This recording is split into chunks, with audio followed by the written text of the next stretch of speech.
Oshqozon yara kasalliklariga ayting deyishdi. Kartoshkani shirasini tayyorlash ichish tarifini aytib o'taman. Yangi qizil yoki sariq rang kartoshkani olasiz.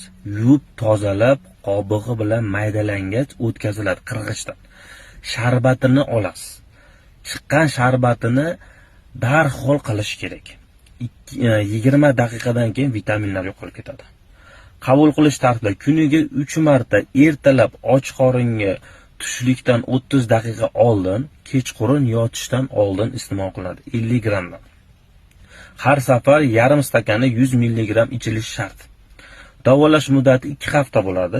Davomiyligi so'ng 7 kun dam olib turib, yana 2 hafta davom etadi. Foydalari: oshqozon kislotnisini norma holatiga keltirib beradi. Me'yorlashtiradi. Yaralar, gastritlar kamaytirib beradi. Shilliq qavatini himoya qiladi. Oshqozoningizda muammo bo'lsa, ichingiz qotadigan bo'lsa, qorningiz dam bo'ladigan bo'lsa, ushbu retseptni saqlanib qilib oling. Kartoshkadan foydalanib yaxshi natija ko'ring. Salomat bo'ling.